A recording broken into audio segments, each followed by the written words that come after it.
Welcome to the Fun Astrology Podcast. Thomas Miller, thank you so much for joining us today. Typically on Saturdays, this is Saturday, February 4th, 2023, we read the MMAcycles.com free newsletter written every week by Raymerriman. Today, we're going to do something different. We're going to talk to Raymerriman right here with us. You don't have to study financial astrology very long before you come across Ray's name. He holds a unique space in the analysis of financial astrology that is uniquely his. I had the recent privilege of narrating 2 audiobooks for Ray and his organization. One is an annual book that they put out. It's called Forecast 2023.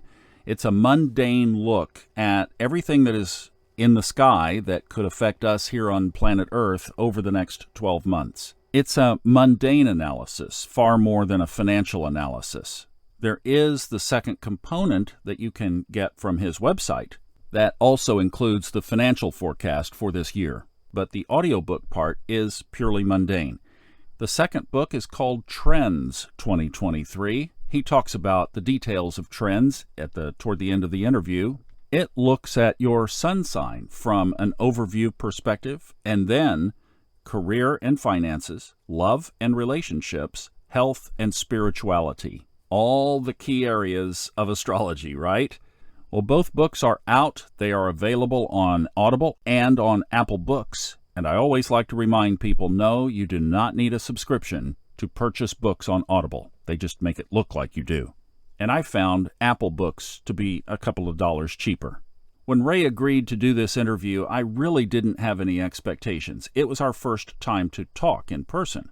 And I have to say, whatever I expected, this exceeded it probably 10,000 times. Ray mentions a few things in this interview that are critical to understanding not the next 12 months, probably more like the next 12 years. So let's jump in. Well, Ray, it's great talking to you. Thank you for stopping by. Well, thanks for having me. I'm excited about our interview and podcast that we're just about to do. Thank you, Thomas. Well, I know you've been doing this for a long time, and some people in our audience will not know the background of Raymerriman. So can you just condense 50 years into 5 minutes or less? I'll do my best. Well, let's see. I began astrology, studying it in 1966. A friend of mine came back from Haight-Ashbury at the time. I was a college student. He said, everybody out here talks about your sun sign. You meet everybody, they want to know what your sun sign is, what your astrology makeup is, sun, moon, and ascendant. So I thought that was interesting. He gave me a book by Ronald Davidson called Astrology, which is a good beginning book I'd highly recommend to anybody who's listening. That got me interested. At the time I was finishing my undergraduate study, about to be in graduate school in psychology at Michigan State University. From there, I decided to do a study on what I saw as a changing subculture in society. I believe that the people who were dropping out, turning on, and tuning in represented a subculture developing in 1966-67. So I found a professor who would support a research project on that for my thesis. And I had to go around to, I had to get at least 100 people to take what is called the Milton Rokeach Value Survey. Dr. Rokeach was a famous psychologist at that time, wrote many books, and he was my sponsor. So it was hard to get at that time people who had turned on, tuned in, and dropped out to do a survey. They were suspicious of everybody. But every commune I went to, and that was the criteria, they had to live in communes and, subscribe to this idea of tuning in, turning on, and dropping out. Every commune I went to is the same thing. What's your sun sign? What's your moon sign? What's your ascendant? And I thought, this is phenomenal. A whole subculture I thought was political, cultural, is actually interested in astrology and, of course, Far Eastern meditation. So that got me really, really interested to understand my generation, if you understand. And what we found was the results of this subculture, 100 people that got to take a survey, was totally off the charts in comparison to any other demographic he looked at. And he was really excited about it. But that's what got me launched in astrology in 1966, 67. The year after that, Circle Bookstores opened in Ann Arbor, so I spent my summers studying Dane Rudger, Mark Edmund Jones, Alan Leal, CEO Carter, all the great so-called founders of modern day astrology before our generation came up and made it more modern in astrology. I formed an organization called the Aquarian Revelation Center. In 1972, we had 12 conferences every year at Michigan State University, University of Michigan, Jesuit seminaries. And we grew from a metaphysical-based conference more and more into astrology as I got more and more involved in astrology. We had all the greats at that time coming to our conferences. And from that, at the very end, we had a core group that raised the money and became the catalyst for the forming of AFAN, the AFA network, which really then broke away from AFA and became its own organization, which led to the development of UAC, the United Astrology Congress, which is the most, I would think, respected and desirable conference to go to in astrology, maybe in the world. It used to happen every 3 years and 4 years. Now it's like every 6 years. So I've been involved in community work since 1971. I passed the AFA professional certification exam in 1971 or 72. I forget which. I was the youngest person ever to pass it at the time. I'm a certified astrology professional with ESAR. In 1978, 1979, one of my clients wanted to know if there's any correlation between astrology and the stock market. And she offered to sponsor me for a week, cover my expenses and all that, do a research on various corporations that her sponsor was interested in investing in. So they sent me away to a retired priest who lived in Saginaw, Michigan, Dr. Joe, and on his chicken farm, I proceeded to work for 5 days and study these 20 different companies and the incorporation dates that she gave me. And from that, I said, these 5 companies look pretty good. Why don't you invest in this now? This was March of 1978. And then take the positions off in September. I gave her a date in September. They did that with $10,000. They walked out with $12,800, which was a 28% return in a market that was going nowhere. It was basically sideways between 800 and 950 the whole time. So I was quite impressed with that. That really moved me. And thus began my involvement with what became the financial astrology renaissance. I went to Tucson, Arizona in 1980 at the height of the gold market when it was hitting $850 an ounce. And in the audience was Walter Bressert. He and his wife invited me over for dinner. I didn't know who he was. He was he was on the board of director of Foundation Study of Cycles. And I wasn't really interested in going to, somebody's house for dinner that I didn't know until his wife said, we have a macrobiotic cook. You might like this, because she knew I was interested in health foods. And of course I was. And I said that was a deal breaker. So I went to his house. During the dinner, he said, Ray, I'd like to take you back to my office and back of the house here and show you a chart. He had the chart all across the back wall of his office. It was like a horseshoe-shaped office. It's a chart of gold, daily price of gold. And he says, look at 1974, 1976, 1978, 1980. The high and the low of each of these years was under Mars retrograde and Mars direct. There were 6 of them up until this point. Every one of them was a high and the low of the year when that happened. And I said, wow, that's pretty interesting. And it was happening right then, too, as gold was making its all-time high. This is January 15th, 1980. He says, Ray, if I give you these charts, do you think you could do some research and see if there's other correlations here? And I said, yeah, I'm in. Count me in on this one. So he gave me all those charts. He offered to teach me the study of cycles. So I went around the country to all his conferences. He would give 2 or 3 a year, and I did that for a couple of years. Learn how to look at financial markets from a point of view of cycles. Then I put my research capabilities into looking at these charts and finding out which astrological signatures were present, all these highs and lows of the year, or even intra-year, the minor ones too. And I found 17 correlations that had correspondence to what he called primary cycle tops and bottoms. 17 out of, I don't know how many hundreds of aspects I looked at, looking at every day of the gold market. And I wrote a book called The Gold Book. It was the first quantitative study ever done on financial markets related to astrology. I sent it to him. He loved it. Now, as I say, it was The quantitative studies related to planetary cycles, not sun and moon. There were studies done on the sun and moon to the stock market, but nothing on any market had been done showing a formal quantitative study related to planetary aspects or retrograde and direct. So he was impressed. He sent it to the Financial News Network, where he was a frequent contributor. They called me, invited me to come on their show, Money Talk, and then as a contributor. I went on their show. I had 35 subscribers at the time in 1982. By the end of that show, I had 350. So I had to get a new day job. I had a new day job. I couldn't do 20 consultations of astrology a week anymore. I now had to service 350 people who were subscribing to my daily, weekly, and analysis of gold and silver at that time. So that's the background of it. I think my most notable things with astrology that I've done is community service for 50 years. I introduced evolutionary astrology in 1977. That was the first book in evolutionary astrology that brought that type of thinking into astrology.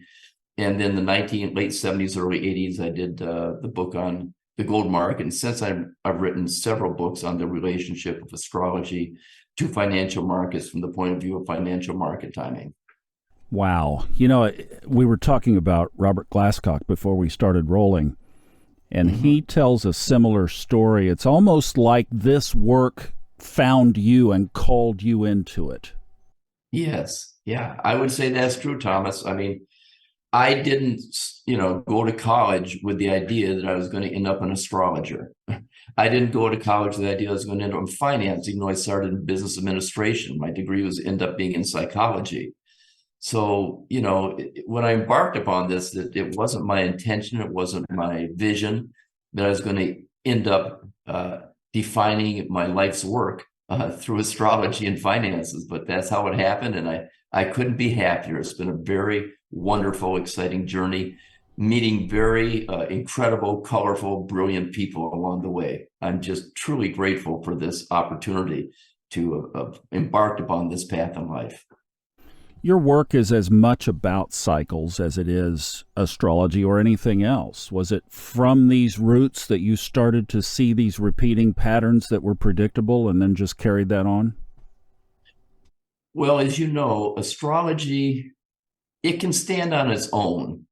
But I think the greatest value of astrology to society is that it can apply to any facet of life, any facet of learning, any pathway in life. I mean, you can use astrology to analyze business. You can use astrology to understand the psychological makeup of somebody very much deeper than usual. So the idea of applying astrology to a larger study, if you will, a more broad study of cycles analysis fit.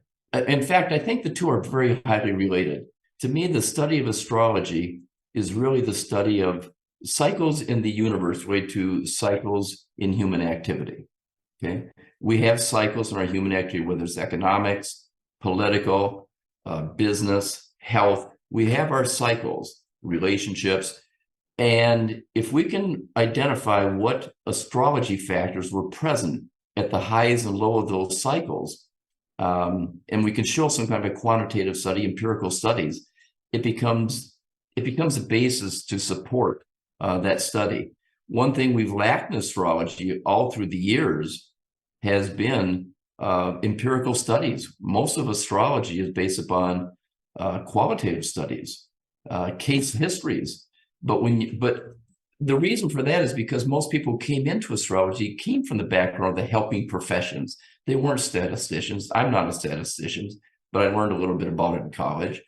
But the idea of empirical studies, giving quantitative backing to your ideas, to your concepts, your theories, based on astrology, just made a lot of sense to me. So as I studied Walter Bressert, and he taught me to recognize studies. I mean, after learning with him, I could look at a chart of a stock market or a commodity market, and it looks, now I can see patterns. It's not random to me anymore. I can see important highs and lows from which the market reversed. And I can go back and I can look at what the astrology factors were at that time. Or I go the other way. I can look at what astrology factors, a simple astrological factor like maybe Venus, Uranus, any kind of a hard aspect, and go back and look at the charts and see, are there common patterns? You can go either way, from the astrology to the market or the market to astrology. And you can do these kinds of tests, these kinds of studies.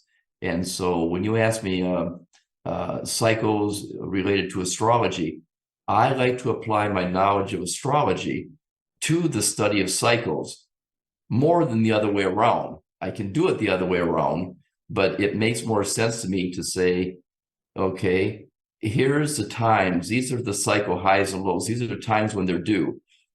In those time bands, what astrology is happening?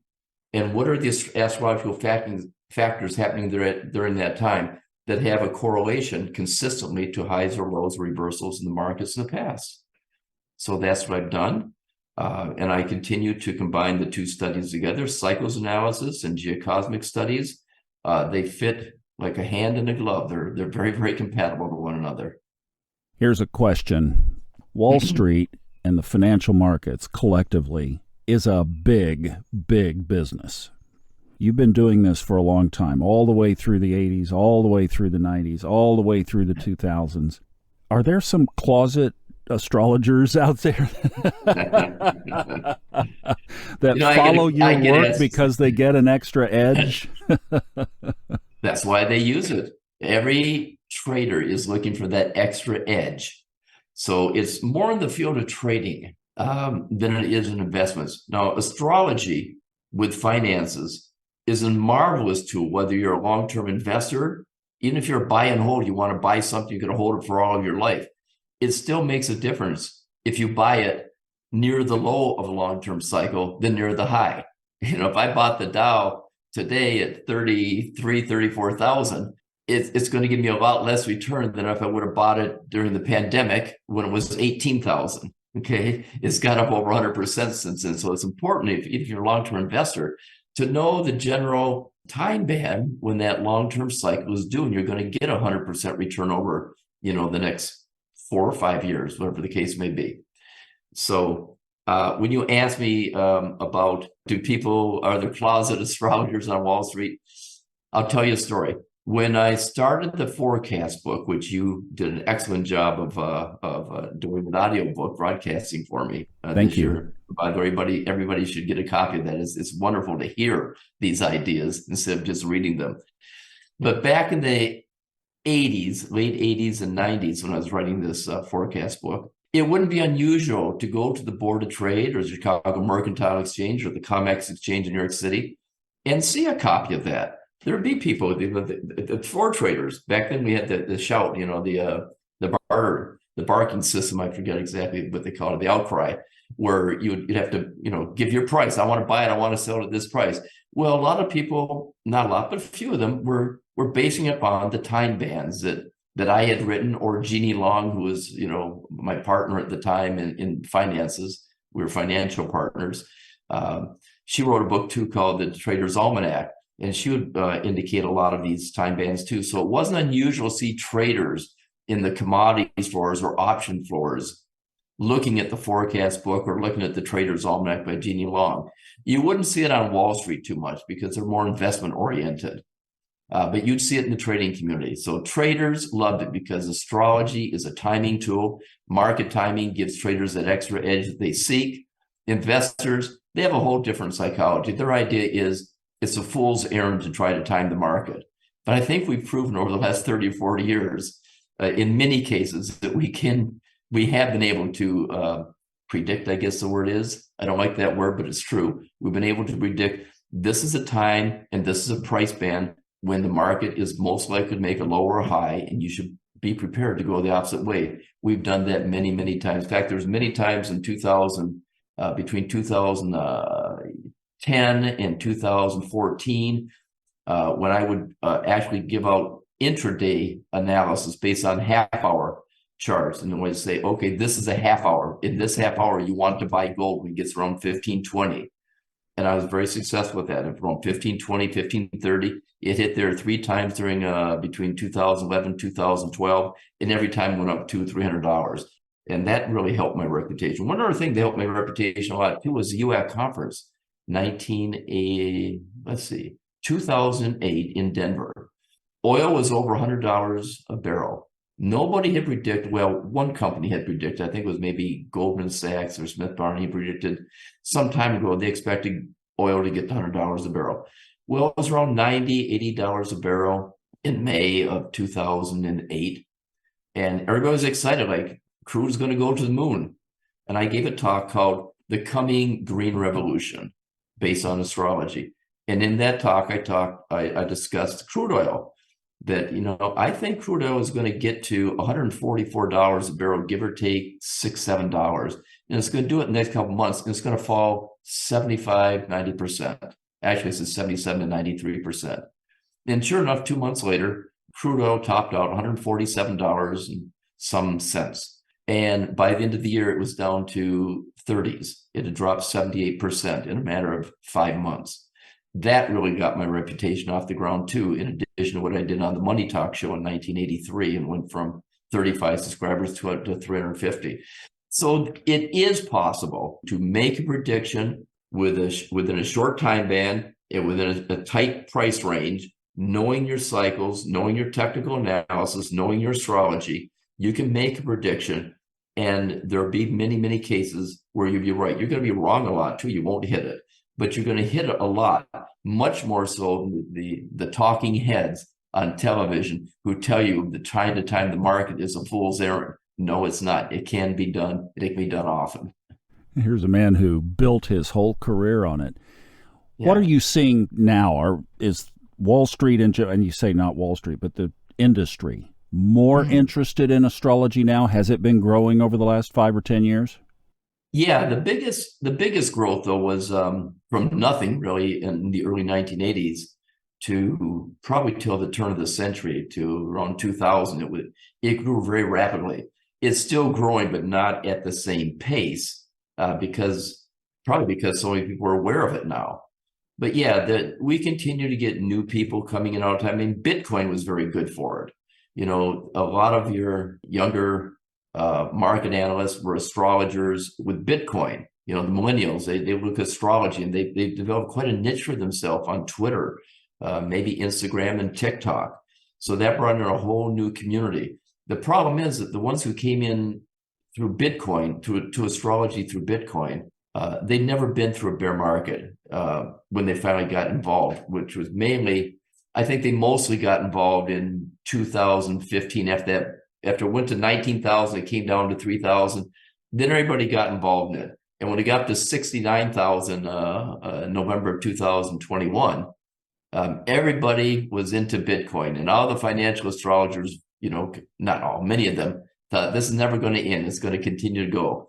So when it dropped, and we predicted that too, we had that in the forecast book, that Bitcoin would fall 77 to 93%, just like everything else did. They would do it sometime between late 2021 and late 2022. And it did. It fell 78, 79% that year, just recently. But we lost a lot of people. And that turned a lot of people off because they'd never experienced a bear market in Bitcoin. So we lost a lot of young people who were interested in astrology at that point. But there's still a lot of new people that weren't in it prior to 2015, 2016. They're into it now.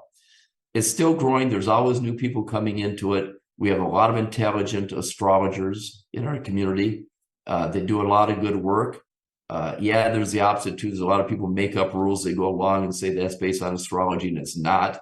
But there are a number of excellent astrologers looking at financial markets, whether it's Bitcoin, precious metals, currencies, or the stock market, and it continues to grow. Let's back into this. This is kind of a metals lead-in kind of question, if you wanted to go there, but okay. As we're recording this in late January of 2023, there's something in the news that has a metals component, or at least a good metals question buried within it. As you know, these BRICS nations, Russia, India to some degree, China, and Saudi Arabia in particular, are trying to figure out a way to trade oil, which you mentioned a minute ago, outside the U.S. dollar. Yeah. And some people are saying if they are successful, then the United States dollar could be devalued, perhaps quickly, creating hyperinflation in the United States. Mhm. I had a friend who I met in 2000, well, about that 2007-8 period, who was from Zimbabwe, from Rhodesia, and he had Mhm. lost his life savings in 72 hours. Wow. All of Mm. it gone. So if something like that happened, if they are successful in skirting or moving around or stepping aside from the U.S. dollar, would the metals be a good place to be? Yeah, I think they would be if that were to happen, because any effort, I think, to take the world off the US dollar standard currency would probably have to be backed by something more tangible than the goodwill and faith of the US government. And that would be probably gold, probably silver, maybe some other minerals, I don't know. But I mean, just from a logical point of view, I don't see how you're going to get a competitive currency to the US dollar unless you back it with something tangible and something more meaty, if you will, than just a US good faith and promise to redeem the value of the dollar. I mean, right now, the US dollar is basically a fiat currency, it's paper fiat currency. There's nothing behind it beyond the trust and the goodwill and promise of the US government. And that goodwill, as you know, has been slowly eroding since we've gone off the gold standard. And also, since we got off the gold standard, the debt of this country has really it's really escalated parabolically, and there's nothing that I see on the horizon to bring it down. In fact, with interest rates going up, that's going to become a bigger and bigger component of the U.S. debt.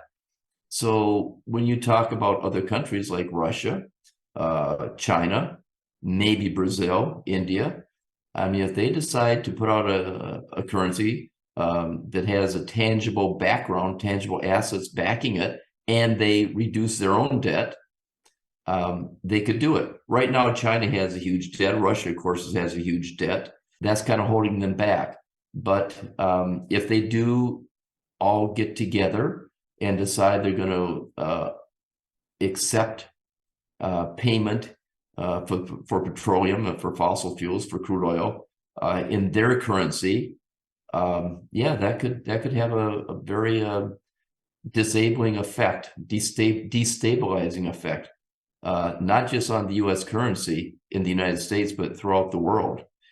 I think what's more likely to happen if it goes in that direction, you'll have, for some time you'll have two currencies, two international currency systems. Yes, they may accept payment through non-U.S. dollars for crude oil amongst themselves, but the rest of the world will probably still use U.S. dollars. It's going to take a long time, I think, a lot, to bring the U.S. dollar down, because even though those countries do not trust the United States and its intentions, most of the other countries still trust, let's say they distrust the US less than they distrust the other countries.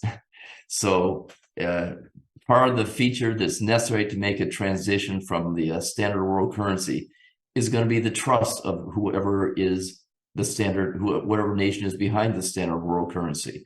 And right now, the greatest trust or the least amount of distrust is with the United States to handle that position. Now, if you're looking at when these things could happen, well, I think if you look at the second half of this decade, 2025 to 2030, you know, the North Node is going to go into Aquarius and Capricorn. That's an 18-year cycle of worldwide recessions. It has a pretty good record, like 70-some%, I think. So we could see something like that then. And we're also in the last quarter phase of the Saturn-Uranus cycle. And that's all often a destabilizing time. Remember, the last time we were in the last quarter phase was basically 1974, 75, 76 to 1988. And of course, that's when the United States had Watergate. We had the oil embargo that destabilized the world economy at that time. At the end of that period, we had the great crash of 1987, Black Friday, Black Monday, and we also had the downfall, the abolishment of communism. So a lot of things became very destabilized at that time, but it turned out pretty good, because once communism went down, you had 300 million new consumers come into the world. So the big fallout we had from Black Monday, October 19th, 1987, was followed. It was a gradual increase for the next couple of years, and the markets throughout the world just really took off after that with all those new consumers, because the bottom line is, do you have more buyers and sellers? Are there more consumers who can afford to buy to push that economy forward, even with debt? Well, we've been doing it. We've been doing it for a long time, but now we're reaching a breaking point, I think. And the breaking point is the national debt, the world debt, the consumer debt. They're all at record highs. And I don't know how this is going to be rectified unless the central banks decide to show an act of mercy and create a jubilee moment where they forgive all the countries their debt and start over again. So there is danger of this, but until something better comes along, that the United States is a trustworthy manager of the world standard currency, it's not going to go quickly. We're not going to go into this in this interview, but it is in the book. One of the most excellent analysis of the Federal Reserve, its origins, where we are with it today, and if there were a jubilee, who should be the forgiver? And we'll just leave it at that, but you did an excellent job on that. That was so enlightening. And anybody who really wants to understand it, we could not do it justice here, but it is a section in the book of several chapters there that combine to analyze that, and it is like top shelf stuff. They could also get it through the audiobook, because that was one of the chapters you read in the audiobook, and you did an excellent job with it. Yes, absolutely. And that's what I was kind of implying, is this is the kind of thing. See, the audiobook is designed that it is something that you can listen to while you're driving to work or while you're running your errands. You don't have to be in front of a computer. There are charts and there is a PDF of the charts, but it's something that you can reference later. You don't need it in order to listen to it. And this is not financial astrology. This is a lot more mundane astrology that is extruded or implied to financial astrology. But it really is a comprehensive look at where we are and then what the sky is indicating is likely to happen in this upcoming year. Yeah, that's true. Let's talk about the book and the audio book here. Okay. The first chapter, and we're just going to hit some highlights because, again, there's so much in here. But I love your little bringing music into this. So the first chapter is entitled "The Signs They're A-Changin', War and Renaissance," from the Bob Dylan 1964 song of the same title. Let me just read the first couple of sentences to how this chapter started. "Something major is happening in the heavens that hasn't happened in a long, long time. The outer planets, those with the longest orbital cycles around the sun, ranging from 84 to 248 years, are each changing signs in the next 2 years. In terms of the global collective psychology, that's big. How big? And what might it portend?" And from there goes Forecast 2023. So you mentioned, in fact, in your last Saturday newsletter, the one that we just did here at the end of January, that you are getting good feedback now from this macro analysis. So let's do a little bit of that together here for the next couple of minutes, and that will give us a preview, or at least a look at what this book is really about, the audiobook, of course, too. The one that I'd like to just ask you to bring us up to speed on is one that took place a couple of years ago, and that is the Jupiter-Saturn conjunction in December of 2020. But it's something that you reference quite a bit in the book, and it's something that you also refer to in the newsletter. So it obviously is an anchor tenet of what's going on right now. Can you bring us up to speed on that? That conjunction of Jupiter and Saturn on December 21st, 2020 was a very major geocosmic event. It represented the beginning of a series of Jupiter-Saturn 20-year cycles that will take place in air signs. As you know, Thomas, and maybe some of the listeners know, Jupiter and Saturn come together every 20 years. And for about 200 years, most of those 20-year cycles are in the same element. And then 200 years later, they change to the next element. And they do the same thing. So every 800 years, it comes back to the air element.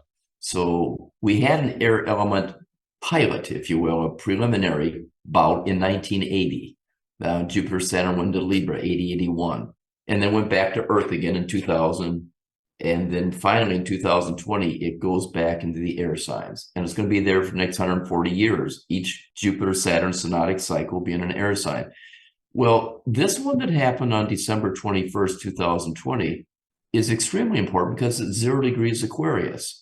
We've been talking about for the last 50, 60 years, the age of Aquarius, but we haven't really had anything major going on in the sign of Aquarius, really, until now. I mean, yeah, we had transiting Uranus go through it in the late 90s, and that was pretty big. That was the internet revolution. That was a big change.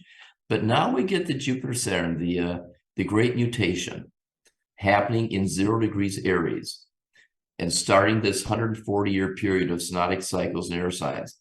Why this is so important is because when two planets come together, when they can join the heavens, it supercharges that degree. We call it a supercharged degree.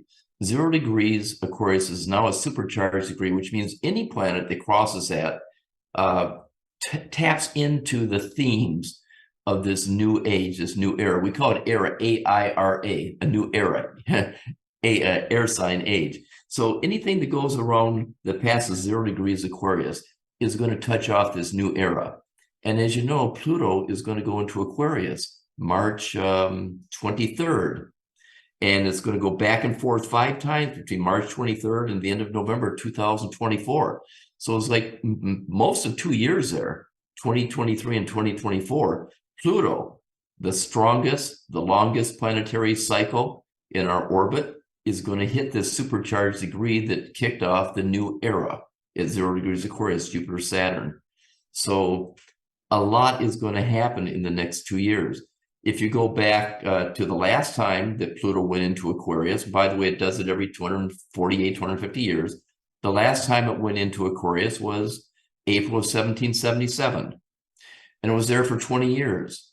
And you know what happened during that time? We had the American Revolution, the French Revolution. Okay, 2 major world revolutions changed the whole world order at that time. You can also, as that chapter dealt with, go back and look at when Neptune changes sign. Neptune is going to Aries in 2025. The last time it went to Aries was April 13th, 1861, the day before or the day after the Civil War began. And you go back to Uranus going to Gemini. That happens every 84 years. The last time Uranus went to Gemini was in August of 1941. And, you know, within a couple months of that was Pearl Harbor. So here we have the 3 outermost planets all changing signs, going to Aquarius with Pluto, Aries with Neptune, Uranus with Gemini, and the last time each of them did it were the 3 major wars of this country. But here's the difference. As Neptune goes into Aries, Saturn's going to join it in February of 2026. It's going to make a sextile to Uranus and Gemini, Pluto and Aquarius, which are trine to each other. So you got this double sextile formation going on with the 4 outermost planets. And Andre Barbeau, who I think is one of the greatest mundane astrologers ever, had written in one of his books, maybe 10, 15 years ago, that represents the one time this century that the world has an opportunity to actually act like adults. Great things can happen. We could have peace happening then. We could have he didn't say Renaissance. That would be my word for what he was trying to say. But it can be like a major revolution in communications that changes the culture and how we relate to each other throughout the world. And it's positive. He says that's our last chance to get our act together in this century. So we've got these aspects indicating war. At the same time, we've got these aspects indicating what I call Renaissance. So I went back and looked in time. When's the last time you had this kind of a setup where you had 3 major planets, the 3 outermost planets, changing signs so close to one another? And it happened a lot between the late 1300s and late 1400s. And that was the Renaissance.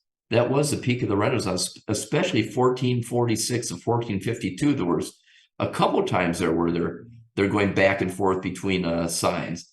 And that was the heart of the Renaissance. So this is the reason that I'm making this connection, that what's happening in 2023 to 26 has similarities to what happened the last time these planets went into signs, the last time they formed these kinds of aspects to one another. And that deals with major wars involving the United States, but it also deals with major innovations, major discoveries, major revolutions in communications that could be the basis for a renaissance. And so we got both. We're having parallel tracks in our human unfoldment. The arc of humanity is going on parallel tracks. We got one arc of going through destruction, where there's this senseless, brutal killing of one another by invading regimes over sovereign nations.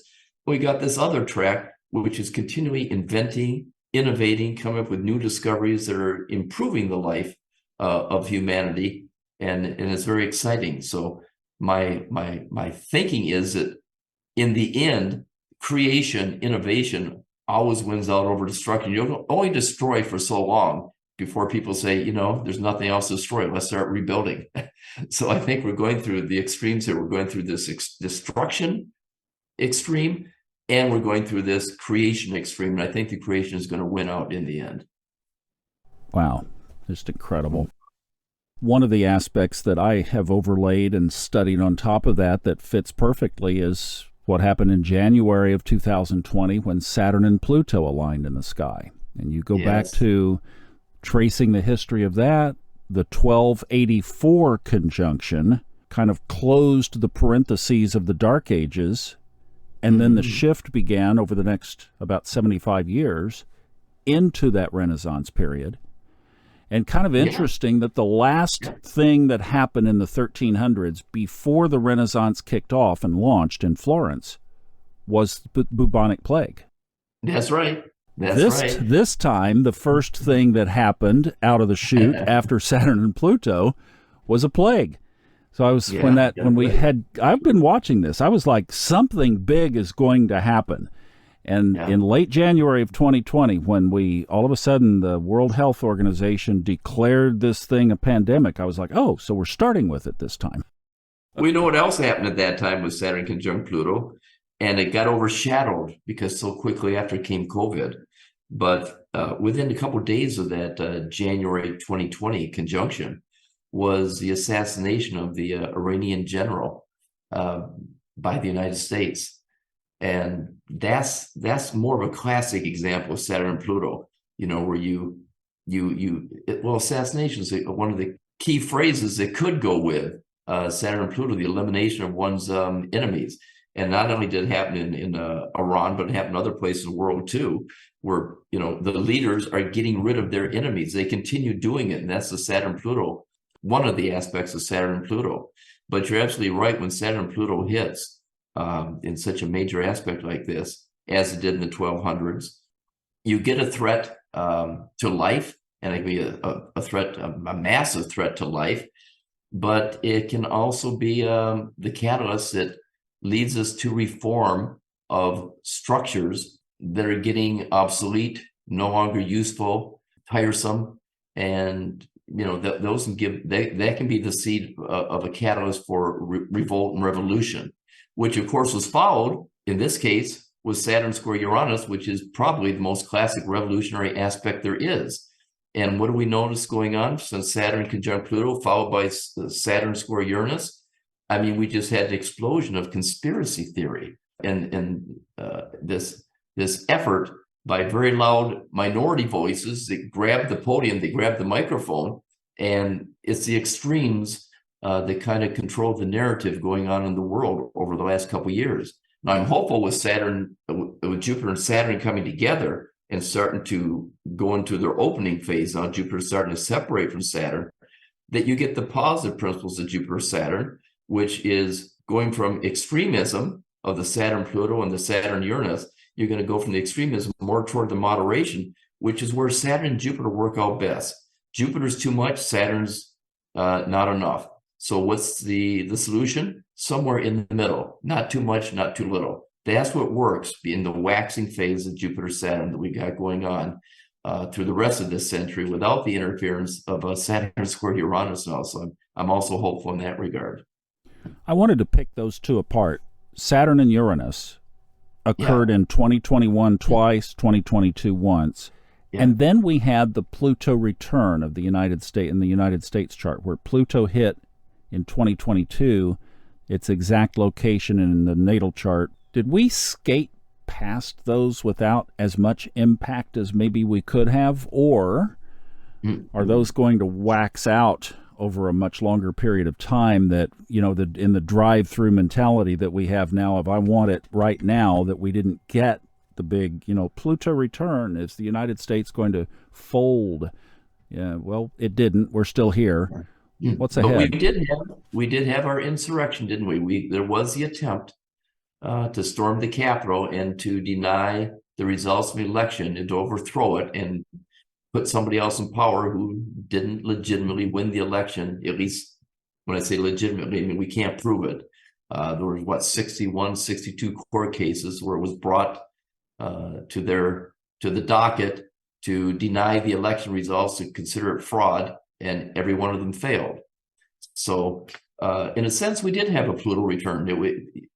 There was an attempt here to overthrow the government that was elected by the people. It almost succeeded. It got right to the point where, had they got a hold of Mike Pence, they might have done him some serious damage. So we had our moment, and you never know for sure what the end result is going to be, because choices can be made. We have the free will, and the choices that were made can determine the outcome. But the possibility of an overthrow of a revolution in this country was real at that time, I think. And what about Saturn-Uranus? Same aspect was in the Great Depression in 1930. Yeah. Well, here's the thing about Saturn-Uranus. Anytime you get a major aspect, Saturn to the planets beyond it, those are the longest planetary cycles in our solar system. And if you have a market making all-time highs or multi-year lows, it's usually the end of it. So in 2021, we made all-time highs. In 31 into early 32, we made, multi-year lows. We dropped 89% and it reversed up after that. This one, we made all-time highs, we've come down. Now, and this becomes a dilemma now, is that did the Saturn-Uranus correlate with the all-time high in 2021, actually January 5th, 2022? Most countries topped out in November of 2021. Was that all-time high? Is that the nature of the Saturn-Uranus that's going to hit and we're not going to see those highs again? Or was it the decline we had? We had a pretty good decline. I mean, the biggest decline we've had, well, it's only the biggest decline in 2 years. That's not that big of a decline. It was 22%. The pandemic decline was 38%. But nevertheless, was that the Saturn-Uranus being the 2 years cycle low? Well, I think until proven otherwise, we got to respect the idea that the all-time high happened under Saturn-Uranus, and it was reversal. So what else happened then? Well, after Saturn-Uranus, we went from zero interest rates and very low inflation, suddenly exploded. But that's two things. I mean, that was not only just Saturn-Uranus causing that, that was also Jupiter conjunct Neptune in Pisces. Both of those are inflationary. So our central banks badly misjudge the effect of their policies on inflation. The government at the time badly misjudged their decisions involving fiscal policy. And both of them, the huge stimulus and the huge accommodation by the Federal Reserve, gave us the worst inflation we've had in 40 years. So there are remarkable things that have happened under the Saturn-Uranus that we didn't expect at the time, that our leaders, our experts miscalculated. And we're living with the consequences of that now. And when you ask about the Pluto return and the insurrection, well, that's not resolved yet. I mean, that case is still coming before the public, is still coming before the Department of Justice to litigate, if you will. And the thing about Pluto, when Pluto's in a major aspect of your chart, yes, things happen that you cannot escape. Nobody escapes unscathed, is my rule, when Pluto hits them. And the other part is, when Pluto hits you, you may think you escape when it passes. But the thing is, Pluto is like incubation. That's where you committed the acts. You made the decisions, you created the policies, you did the acts.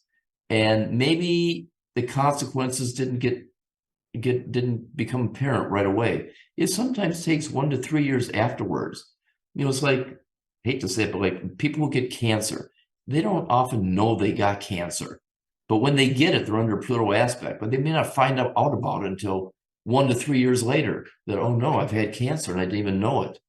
So this is the nature of Pluto. It incubates you. You have the problem. You have the issue developing when Pluto is making the aspect. But a lot of times it doesn't become apparent to 1 to 3 years later. So even though we have Pluto return in 2022, its influence will become increasingly more apparent to us in 2023 to 2025, and even the early 2026, as I mentioned in the forecast book. You could accuse me of blatantly trying to sell books here, but yes, I absolutely am. So if you understand my intention, then we can proceed. Now you understand why I think everybody who is a serious student of astrology and or the markets, but this is not market related. It's much more mundane related. The market part of the audio book was left out. That's in the physical print book that you can order from MMAcycles.com. Why you need to understand this is exactly what we've been talking about, because we could go on for another 5 hours. Oh, wait a minute. Ray already has. It's in the book.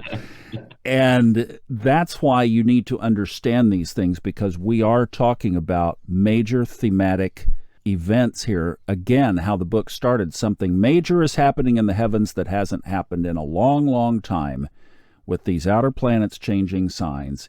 And Ray picks each one of these apart in detail in the chapters of the book. So that's why I'm so passionate about people getting this in their hands, whether they read it or whether they listen to it. We want them to listen to it, obviously, from my perspective, but this is very valuable and important information.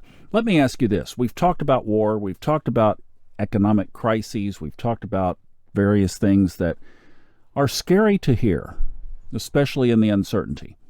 Are you concerned for your safety, or do you sleep well at night right now? At this point, I sleep well. And, my wife lives in Germany. I was a little bit nervous there when winter was coming and Russia threatened to cut off their heating oil supply. That concerned me. Yeah, I mean, I'm worried, but it's still not near enough, I guess, in my life, in most of our lives in the United States. The closest it's come to me, and it has come a little bit close to me, actually, because my wife and I took in a Ukrainian family. My graphic designer was from Ukraine, and when February 24th hit and Russia invaded Ukraine, I called him and said, Andre, if you and your family need shelter, please come to our place in Cologne, Germany. He says, no, Ray, I appreciate it very much, but I want to stay here and defend my country. But my sister has 3 children, and she's really worried. One's just born, is only 2 months old. And you know her, he said to me, and I do know her because she did work for me too. She would really like to take you up on that offer and, take her children to a Cologne and get them to safety so they can be assured of having a decent life in their future. So it became very close to me. And I got to say that having Katerina and her children come from the small village in Ukraine where they were, it was, they could hear the bombs, made it to Warsaw, made it to Berlin, made it to our place by the first week of March. And to live with these people and to see what remarkable, loving parent she is, and her husband too, because they made a rule in Ukraine that if you have 3 more children, we want the fathers to go out of the country and bring up their children so they'll be able to come and fight for us later on if we need them. So the whole family, all 5 of them, moved in with us, and it is just incredible. It made such a big difference in my life. I haven't had quite that intensity of love and appreciation and gratitude in my life in a long, long time, maybe ever. And to witness the bravery that this mother had for her children to get them out of Ukraine and go through Poland, go through Berlin, and make it to our place to safety. And she doesn't expect anything. I mean, all we need to do is give her shelter. She took care of everything after that. They take really good care of us. I mean, they cook every meal. They keep the house clean. They're great conversation, just beautiful people. And so it has become close to me. in my life. I'm sorry for her that she can't go back to her homeland at this point in safety for her family, but I'm glad we can provide that safety for her. And of course, I hope and pray that all Americans and everybody else outside of that area is able to maintain safety in this time where there is danger. There's no doubt about it. There is danger in the world. And it's unfortunate that it happens, but there are people who have basically one motive, and that is to maintain their control by whatever means necessary in their mind. They do not want to give up their control. They do not want to give up their power. A huge power fight going on as Pluto goes from Capricorn to Aquarius. I think it is a dangerous time. We need to be cautious. We need a danger. But you know what, Thomas? Really, the age of terrorism has been with us for over 20 years, since 9/11, and that was a Saturn-Pluto opposition. It's not like we're immune to the concept of danger and terrorism. We have it in our country. I mean, you see these senseless killings in schools. You see these senseless killings where gatherings of people happen. You see these senseless killings at religious churches and institutions and synagogues just because of the hate. And that's the dark side of Pluto. You know, Pluto was a god of the underworld. It got what it wanted by kidnapping, by absconding with Demetra, the goddess of at the time by Pluto, by Hades. And so there's a mythology, a theme behind this. We're living it. We may not think that we're in danger, but if we actually watch TV, listen to the news, go to the internet, you see every day there's some kind of a tragedy going on where people's lives are in danger. People are killing people. So, I mean, it hasn't happened in my home directly, but it has happened to a family that I lived with. And so it's there. I'm aware of it. I'm cautious. I think everybody is. I've learned to be cautious since 9/11. And I think most of us have. And I don't know when we're going to escape this, and maybe another 10 years until Saturn conjuncts Uranus and it starts going into its waxing phase. But we live in a world of danger, and we live in a world of hope because we also have innovations, discoveries, inventions going on constantly too. So we're living on these parallel tracks, and I try to keep my focus mostly on the ones that I can control. I can't control the danger. I mean, all I can do is try to stay out of dangerous situations. But if I happen to step into it, there's nothing I can do except, you know, use my wits. And I think every one of us have developed that intuition, that awareness of when there's danger around us. Wow, what a great answer. And that you were in the position to be able to do what you did for that family is just phenomenal. Yeah, I'm going to see them next month. I can't wait to see them again. It's been a couple months. Oh, that's great. Great. Well, listen, tell him you met this audiobook narrator, and he says his kudos as well to them. And well, you know, I played the beginning of the played the dedication to her. Yes. And it moved her so much. I mean, she came to tears to hear you read that dedication. Thomas, what you read in that dedication, what you did, it was powerful. It brought tears to her eyes. It brought tears to my eyes too, and my wife's eyes. It was quite moving the way you read that dedication. Thank you for that. Thank you. It was from the heart, and that's probably why it had that impact. Hey, speaking of your wife, let's pivot real quick just to talk about the other book that we did this year, Trends 2023, which is primarily written about sun signs in key areas of our life. And I told you, I've got a little idea that we're going to launch here. I kind of wanted to wait until we talked, and we're putting it together. But for the rest of this year, we're going to examine Trends. Tell us what Trends is all about. Well, my wife, Antonia Langsdorff Merriman, is one of the top astrologers in Germany. I mean, she has a huge profile. She has like a couple 100,000 people following her on YouTube. So she's quite well known. She used to have a TV show with RTL, which is the largest television station in Germany, in Europe, actually. She used to have a show there for 3 to 4 minutes every afternoon, like the People magazine part of RTL.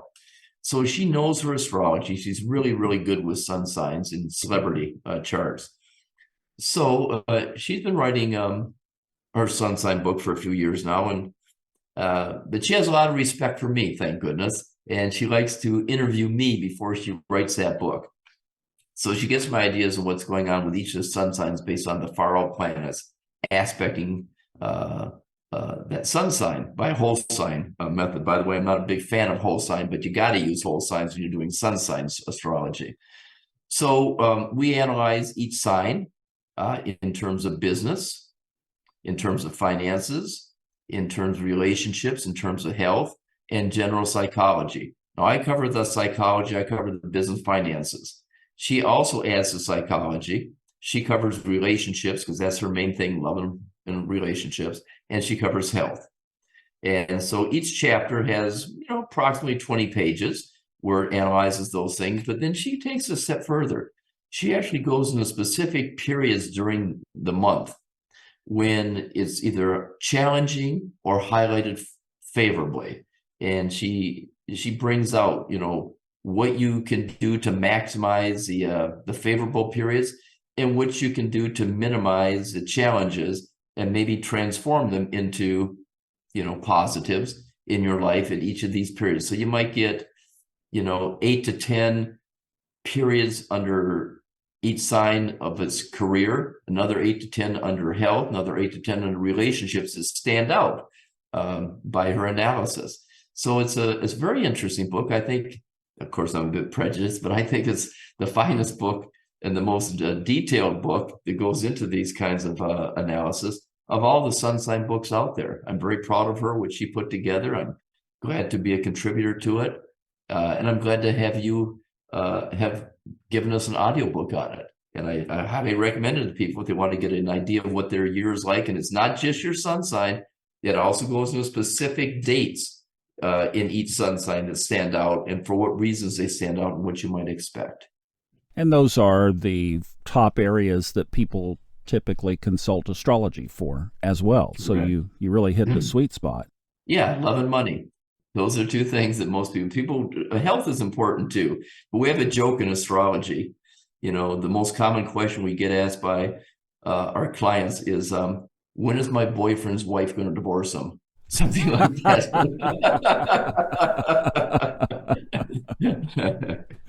So Earth we is make a fun slippery of that, place, isn't it? Inside joke with astrology. Your listeners will appreciate that. And that as an astrologer, you get questions that sort of have that theme to it, but they kind of say it in a nicer way. But it basically comes down to that. Oh, exactly. Boyfriend's wife going to divorce him. So the book is not written in astro speak. It's Right. written in plain English. So you're not saying that these, as you say, these more challenging times, that Saturn is going to square your sun. By the way, let me ask you this. Is this written primarily that we should focus on it from our sun sign or rising sign or both? Both, but I would give priority to the sun sign because in that sun sign, she's going to pick out specific birth dates. And that would be, of course, based on the sun sign.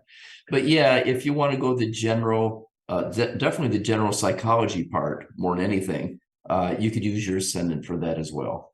Okay, and then back to that it's written in plain English. So when you're looking at the challenging times, are you talking about squares and oppositions, and then the easier times squares, oppositions, or hard aspects in conjunction, hard planets in conjunction, like Saturn, mainly Saturn, Uranus.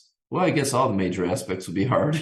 Saturn, Uranus, Neptune, Pluto, they can all have challenging ways they can manifest. But basically, we're looking at the aspects, the squares, oppositions, or challenges. The conjunctions could be both. It'll be both. It could be positive, could be negative, could be challenging, could be favorable. And then the easier times would be the sextiles and the trines. That's correct. Or maybe the Jupiter transits in conjunction. Well, now our book club has a head start. There you go. It was so well written. Here's the deal. The book is so well done without astro speak that I thought a great little exercise for our podcast listeners who are interested in doing this was to take on, and because it's written through the year, obviously we're following the signs, that we would form a book club and dissect what was going on in the charts that led to why you wrote what you wrote. which is so cleverly disguised in plain English. Well, a little bit of a hint here. Antonia uses Chiron in Lilith a lot. So as you dissect it, and it doesn't seem to make sense with Saturn, Jupiter, Uranus, Neptune, Pluto, check out Lilith by transit or Chiron, because she uses that a lot in her work. Okay. All right. Well, and that'll be a great lesson on both of those, because often those are kind of mystical for so many of us. Well, I'm looking forward to that, and we're going to stir it up this year with Trends 2023. So I'm glad that we did that, and we're going to have some continued ongoing fun for the whole year. And that will be something that people can jump in anytime. If they're only hearing this and it's May or June or July, come on and join us, because we're going to be having a party for the whole year around that book. It's going to be fun. That's excellent. Good. Ray, thank you for your time. I really appreciate it. This has been so interesting, and thank you for letting me express your work on a weekly basis from just reading the MMA Cycles newsletter on Saturdays. Well, you're very welcome, Thomas, and I'm very grateful for the work you're doing, the support you give us. Thank you so much. Once again, the books are Forecast 2023 and Trends 2023, available on Audible without a subscription and Apple Books. We'll be back with the regular newsletter next week.